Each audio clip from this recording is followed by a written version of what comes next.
Have you thought about perhaps moving to Northwest Montana? Well, you're going to want to watch this video because we're in the community of Thompson Falls. I'm Craig Cyphers with the Montana Real Estate Channel, and I work with my daughter Erica, Cyphers Family Real Estate. We've been helping folks move into, around, and out of the state of Montana since 1966. And we'd love to be a resource for you. All the information in order to get a hold of us is in the description down below. Now, here in Thompson Falls, we're on the banks of the Clark Fork River, which you can see behind us. And we're going to go around Thompson Falls. We're going to talk about some of the neighborhoods, some of the price points of the real estate. And you can check all of our other videos out about the various communities in Montana. I think you're going to like it. So let's get going right now.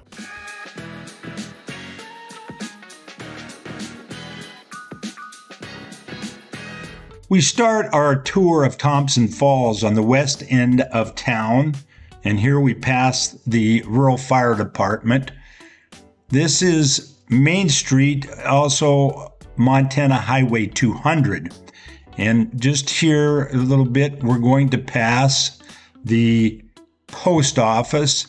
And the post office was established in 1903 under the name Thompson, but was changed to Thompson Falls in 1912. Then we have the beautiful Sanders County office building as we travel east on Highway 200, Main Street. Thompson Falls is the county seat of Sanders County and has a population of 1,336 as of the 2020 census, and recent estimates puts the population at roughly 1,500. Here we see the Sanders County Courthouse. The Sanders County Courthouse was built from about 1949 to 1950. Then here on Main Street, we see the Rex Movie Theater, housed in a structure that was built in 1939. Thompson Falls is a river town, and it's shaped by the Clark Fork, the railroad, and hydropower. Long before the state lines were set in motion, this valley was the home of Salish, Pend Oreille, and Kootenai, and this was a travel way for them. And in 1809, the Northwest Company had a map maker by the name of David Thompson who came through here and established Salish House, which was the first Euro-American trading post near the mouth of the Thompson River. And the community that rose up around that was, of course, naturally took his name. So the railroad arrived in the 1880s, and the town was founded in 1882, kind of anticipating the Northern Pacific's arrival, which came in 1883.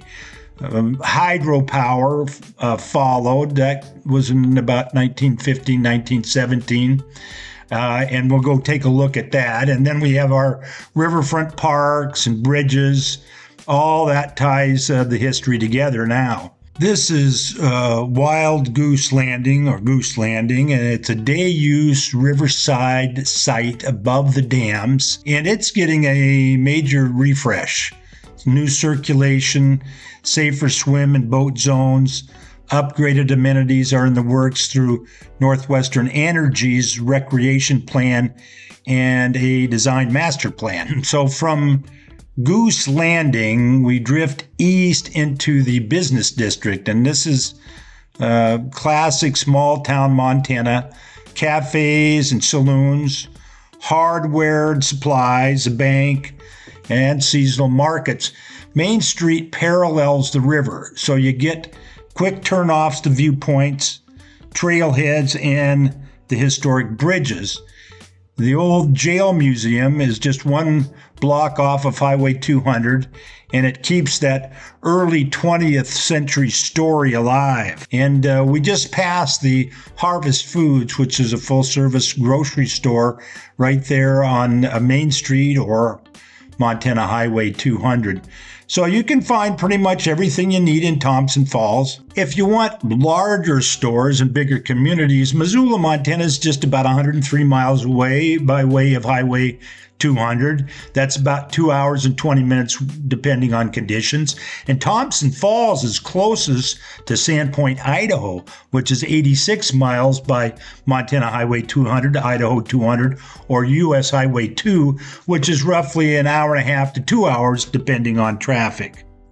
Now, just eastward, we get the turnoff to the Thompson Falls Airport, THM call letters. It sits at 2,467 feet in elevation, and it has a single 4,200 by 75 foot asphalt runway. You can have, public access. You got credit card for fuel, and you have tie downs and hangar availability. You can get a hold of Sanders County Airport Manager for additional options if you're an aviator. On the north side of Highway 200, the big tanks you see are the Thompson Falls Liquid Storage Terminal, operated within the Phillips 66 midstream network. It's a logistics node for refined products. Think storage and transfer tied to rail shipments you'll sometimes see rolling through as solid strings of tank cars. Now, as we continue east, we're back into the neighborhood, retail, convenience, hardware, and the Family Dollar here is on that north side, anchors the day-to-day goods for locals. And you can see there's a motel on the north side, and you have some scattered residential properties as well. And this is going back west towards the downtown portion of Thompson Falls. Now, just ahead up here is the David Thompson Monument at the Highway 200 pullout. Thompson, better known as Cuckoo Sint, is a man who looked at the stars, mapped vast swaths of the Northwest, and in 1809 founded Salish House near here. The marker sits where travelers paused to connect the modern highway with the old road to the Buffalo. This rock monument is in memory of Thompson right off Highway 200. Now, the railroad changed everything. In the Northern Pacific, its push across western Montana in the 1880s turned river landings into towns. And Thompson Falls was platted in 1882 and grew up along what was then Railroad Avenue, which is today's Main Street or Highway 200. So freight, timber, passengers all flowed. Even now, the BNSF traffic threads through the valley, and along that north side of Main Street is a string of small parks that you see here that link town life to the river. You've got Ainsworth Park, home to community events. You got Rose Garden Park, which hosts the seasonal farmers market. You've got Power Park, a shady lawn near the hydro complex with deep roots in the project's early days. That's back over on the other side of town. And over the water, you have the restored High Bridge, which we'll take a look at.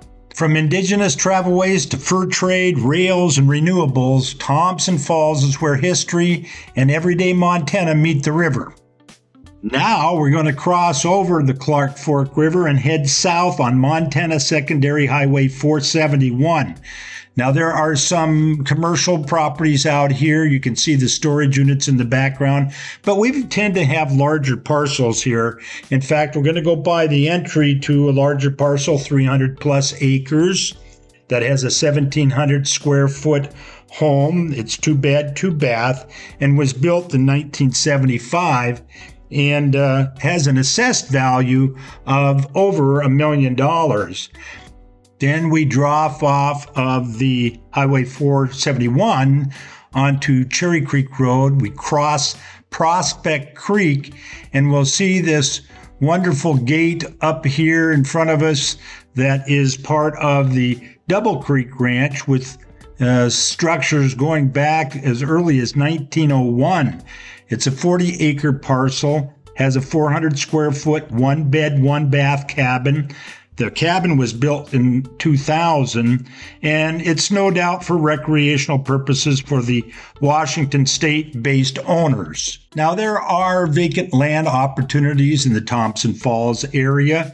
In fact, when you come off of Highway 200 headed south onto State Highway 471, there is a 3.5 acre commercial property there that is listed for up $550,000. And there are residential properties that are available. Land sales in the area in the last year, there was a 50 plus acre parcel that sold for $425,000. And there was a lot in town, a 1/4 acre lot that sold for $60,000. If you're enjoying the content on the Montana Real Estate Channel, don't forget to subscribe, and please leave us a comment. Tell us what you think about the area in Thompson Falls, Montana. We appreciate your support. Now we're going to come in on Cherry Creek Road to the backside of Island Park.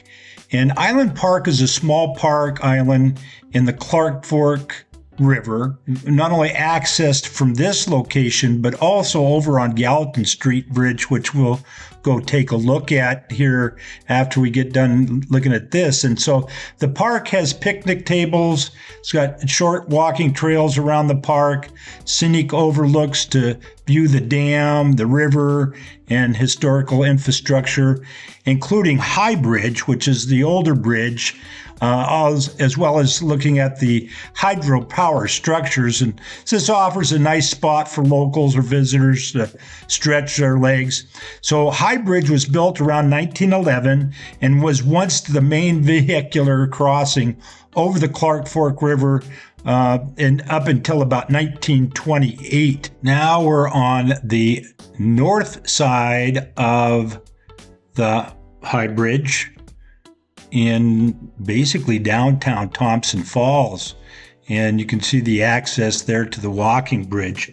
But homes in this side of Thompson Falls, which is on the south side of Montana Highway 200 or Main Street, some of these homes can have river frontage. But in this particular neighborhood, prices range between $230,000 for a 3-bed, 2-bath, 1,778 square foot home. And there was in this neighborhood within the last several years a 4,329 square foot home on just over 1/3 of an acre that featured 3 bedrooms and 3 bathrooms, and it had Clark Fork River frontage, and that home sold for $560,000. So you can see here, you've got the Clark Fork in the background, and you can see that there are some of these homes that may have Clark Fork River frontage. They don't sell very often, but when they do, they tend to fetch a little higher price than most of the homes in the Thompson Falls area. There are currently 31 active residential listings in Thompson Falls, ranging from $3.4 million for a 3,262 square foot, 2-bedroom, 2.5 bath home on 60 plus acres to an 892 square foot, 2-bed, 1-bath home on about a 1/4 acre lot in the town of Thompson Falls. There's a mix of properties from double and single wide manufactured homes to older stick frame structures, and much of the town of Thompson Falls sits above the town to the north side of Main Street or Highway 200. Currently in the market, the average sale price so far in 2025 is $457,640 for the entire Thompson Falls market. And the average days to sell has increased from 108 in 2024 to currently being out 200 days. So there's lots of opportunity for negotiation.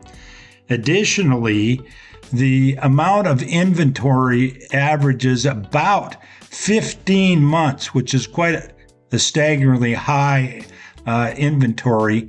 And so this is ripe for the opportunities for buying. If you're interested in this community, please reach out to us for current stats and how best to approach this market. There are a number of very nice homes in the Thompson Falls market. For example, this yellow home on the corner is not for sale, but it's assessed at $344,300. It was built in 1964. It's 1,550 square feet on the main with a 650 square foot basement. Great outbuilding there, and that's a 4-bedroom, 2-bath. Make a comment, give us an idea what you think of the Thompson Falls market. There are lots of things to do around Thompson Falls for recreation. Of course, you've got the river there, which is fantastic. Lots of outdoor activity, plenty of public lands for hiking and hunting, and fishing is great in the Clark Fork. And you also have the ability to do some golfing at the Thompson Falls Riverbend Golf Course. The golf course was established in 1962 and features 9 holes overlooking the Clark Fork River. The public school enrollment in Thompson Falls in K through 12 is a total of 505 students, with 320 in K through 8 and 185 students in K through 12. The student-to-teacher ratio is 13-to-1 in the K through 8 and 15-to-1 in the high school. Thompson Falls is a great place to live. The entire northwest part of Montana is absolutely gorgeous, and as we mentioned, there's plenty to do. If you have an interest in this area, please reach out to us at Cyphers Family Real Estate at Exit Realty Bitterroot Valley South. We'd love to be a resource for you. All the information is in the description down below. We hope you enjoyed this video and look for our other videos in our library. We'd love to see you in Montana. We'd love to help you out, whether you're moving into, out of, or around the state of Montana. Cyphers Family is here to help.